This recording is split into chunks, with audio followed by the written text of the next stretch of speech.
19 जुलाई 2026 असम के शिव सागर डिस्ट्रिक्ट में प्रसन्नता बौर ठाकुर अपने घर पर आराम से बैठे हुए थे कि तभी शाम लगभग 5 बजे अचानक से बाढ़ का पानी आना शुरू होता है।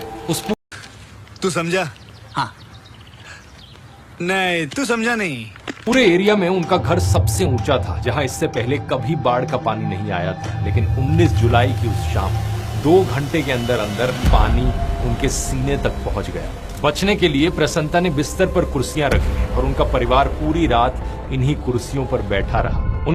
इसकी माँ का भोला चेहरा। उनके पिता ने अपने 95 साल के जीवन में कभी ऐसी बाढ़ नहीं देखी थी। पूरा गांव पानी में डूब चुका था। पास के एक दूसरे गांव होलंग कटोनी में भी ऐसा ही कुछ हो रहा था। समझ रहे हो? समझ रहे हो ना? रेखामणि गोगोई अपने 7 साल के बेटे के साथ घर पर थी कि तभी 1 घंटे के अंदर अंदर पानी उनके सीने तक पहुंच गया। पहले उन्होंने अपने एक पड़ोसी के घर में शेल्टर लिया, लेकिन वहां भी सेफ नहीं था।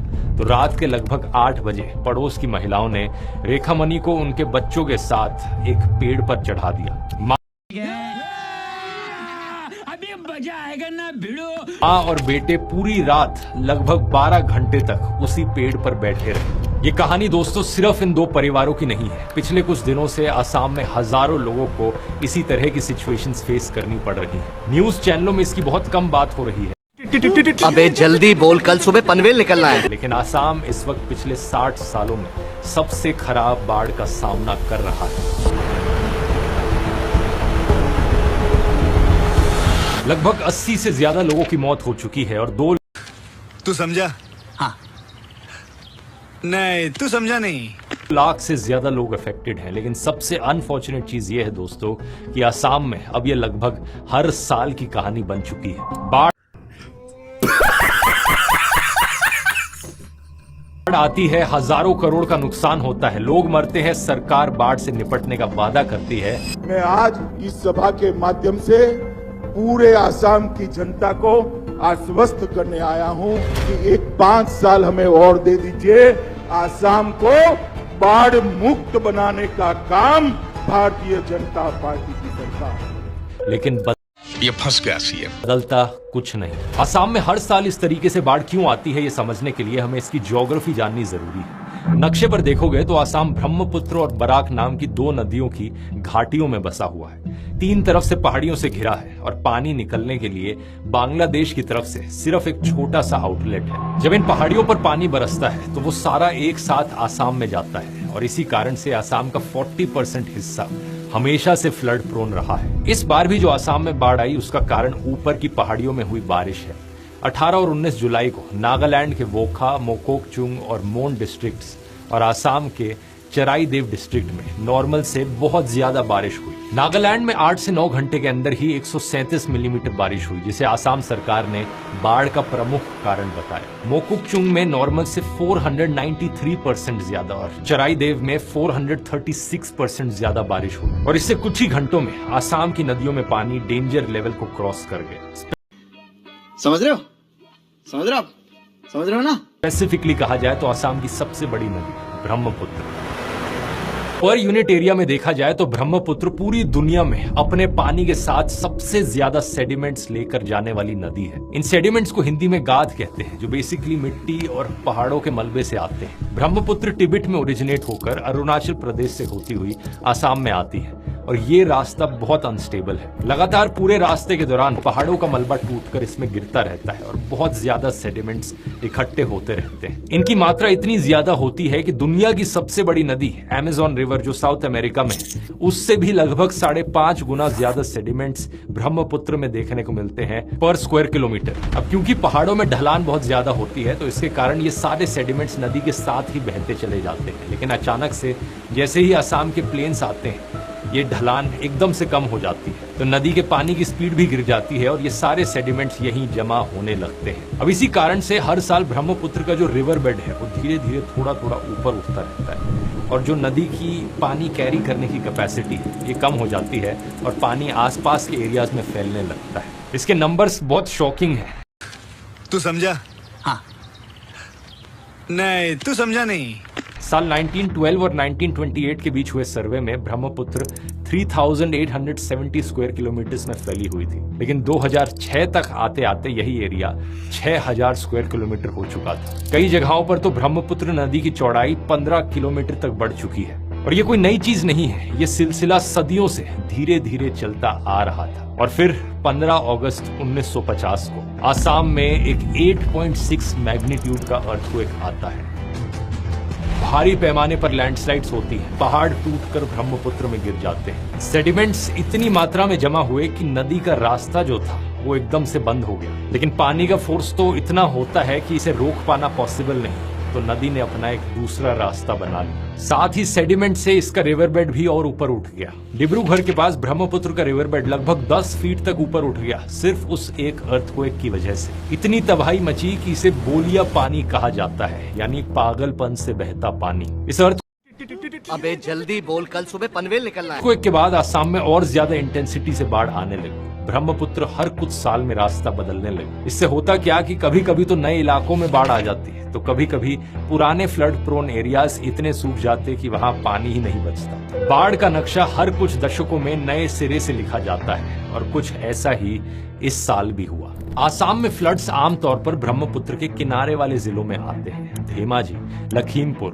बारपेटा, मोरीगांव, ये वो नाम है जो हर मॉनसून में सुनाई देते हैं। लेकिन इस साल सबसे ज्यादा तबाही उन 3 जिलों में हुई जो अब तक इस तरह की बाढ़ से अछूत रहे थे। अच्छा, हमको सिखा रिया है। रायदेव, जोरहाट और शिव सागर।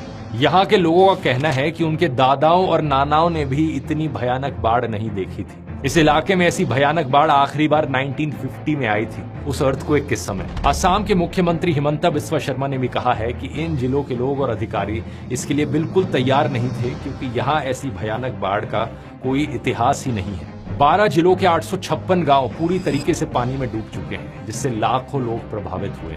बाढ़ ने 7 लाख लोगों से उनका घर छीन लिया है और लगभग 3 लाख लोग रिलीफ कैंप्स में रहने पर मजबूर हैं। अब सवाल ये उठता है कि इस सब में सरकार क्या कर रही है। आसाम की सरकार में बैठे नेताओं ने वादा तो हर बार किया है कि वो इसकी माँ का भोला चेहरा बाढ़ का सोल्यूशन निकालेंगे, लेकिन ये वादा सिर्फ भाषणों तक सीमित रहा है। 2016 की असेंबली इलेक्शंस में बीजेपी ने वादा किया था कि आसाम को बाढ़ मुक्त बनाएंगे। वो पावर में आए, लेकिन आसाम बाढ़ मुक्त नहीं हुआ।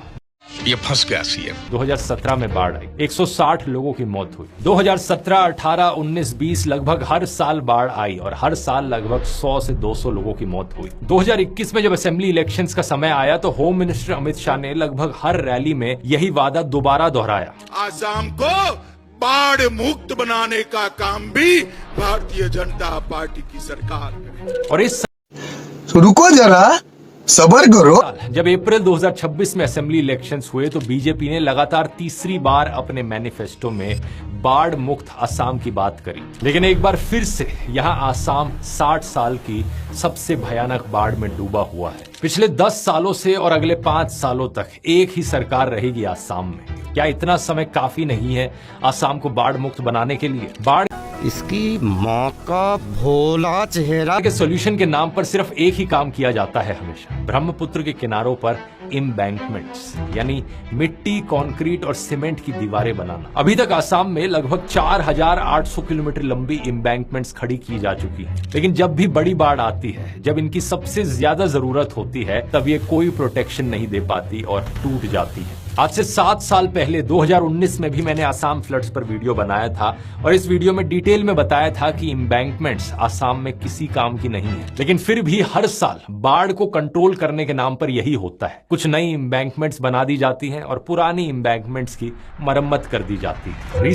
अच्छा, हमको सिखा रिया है। रिसर्चर पार्था दास कहते हैं कि कॉन्ट्रैक्टर्स, ऑफिसर्स और पॉलिटिशियंस का ये जो नेक्सस है, ये चाहता है कि एम्बैंकमेंट्स टूटती रहे ताकि मरम्मत का धंधा चलता रहे और वो कमीशन से पैसा कमाते रहे। इसी तरह से सरकार बाढ़ को रोकने के लिए ड्रेजिंग पर भी फोकस करती है। ड्रेजिंग का मतलब नदी के अंदर से सेडिमेंट्स को निकालना बुलडोजर्स के जरिए, मशीनों के जरिए। लेकिन ये भी प्रैक्टिकल नहीं है, क्योंकि जितनी तेजी से सेडिमेंट्स निकाले जाते हैं उतनी ही तेजी से वो वापस आ जाते हैं। तू समझा? हाँ। नहीं, तू समझा नहीं।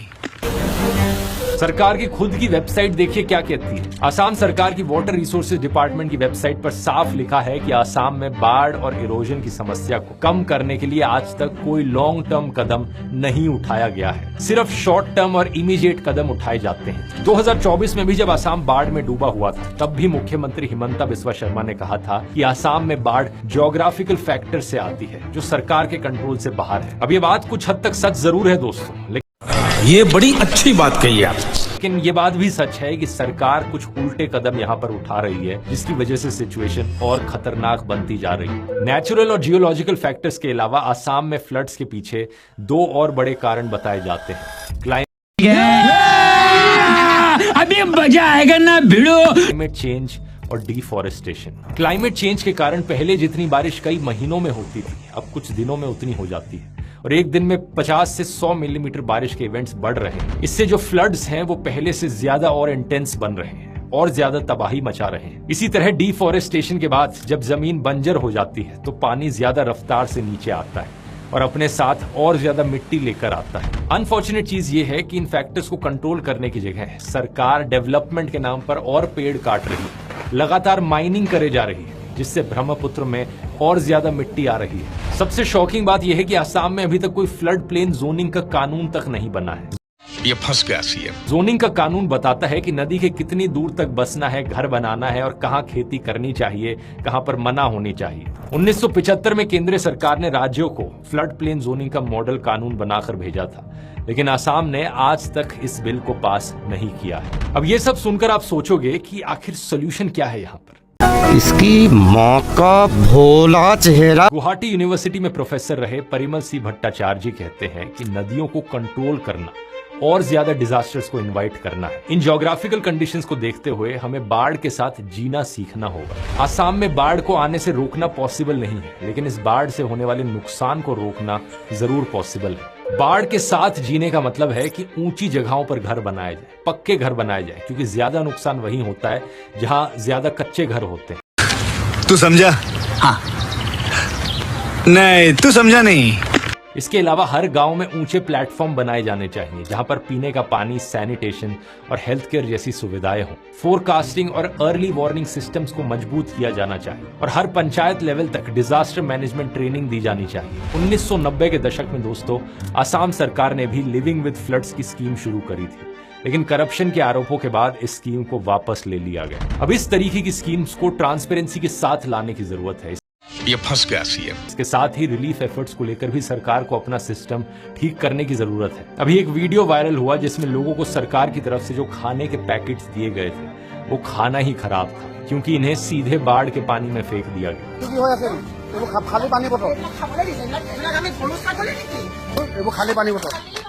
इस सब में लोगों को एजुकेट करना भी बहुत जरूरी है और अब सरकार यहाँ पर चाहे कुछ करे ना करे, लेकिन मैंने आप लोगों को सुनने में बड़ी सिंपल लगती है, लेकिन यही सॉल्यूशन है यहाँ पर। जापान जैसे देश को देख लो। जापान ज्योग्राफिकली देखा जाए तो दुनिया की शायद से सबसे अनलकी कंट्री है। वहां पर जितने अर्थक्वेक्स और सुनामीज आते हैं उतने दुनिया के किसी और देश में नहीं आते। ऊपर से वोल्केनोज भी रेगुलरली फूटते रहते हैं, लेकिन फिर भी वहां की सरकार ने, वहां के लोगों ने इन डिजास्टर्स के साथ जीना सीख लिया है। अच्छा, हमको सिखा रिया है। अर्थक्वेक्स और सुनामीज के लिए वहां पर फोरकास्टिंग और अर्ली वार्निंग सिस्टम्स बनाए गए हैं। जैसे ही कोई अर्थक्वेक आने वाला होता है लोगों के फोन में अलर्ट बज जाता है, लोगों को बताया जाता है सेफ जगह पर जाओ। हर एक गांव, हर एक डिस्ट्रिक्ट में डिजास्टर मैनेजमेंट ट्रेनिंग दी गई है। लोगों को बताया गया है कि कैसे इन चीजों से बचना है, क्या करना है ऐसी सिचुएशंस में। तू समझा? हाँ। नहीं, तू समझा नहीं। सभी नए बनने वाले घरों को अर्थक्वेक प्रूफ बनाया गया है। यही कारण है दोस्तों कि 2 साल पहले जब जापान में बेहद पावरफुल 7.6 मैग्नीट्यूड का अर्थक्वेक आया और उसके बाद सुनामी आया तो उतना नुकसान नहीं हुआ जितना शायद किसी और देश में होता इतनी इंटेंसिटी के साथ। इसकी माँ का भोला चेहरा। एग्जैक्टली उनकी सरकार ने क्या कदम उठाए हैं यहाँ पर, और आखिर जापान इतना अनलकी देश क्यों है, इसे अगर गहराई से समझना चाहते हैं तो अब ये वाला वीडियो देख सकते हैं जाकर। मैंने इस वाले वीडियो में डिटेल में एक्सप्लेन किया है, यहाँ क्लिक कर। बहुत बहुत धन्यवाद।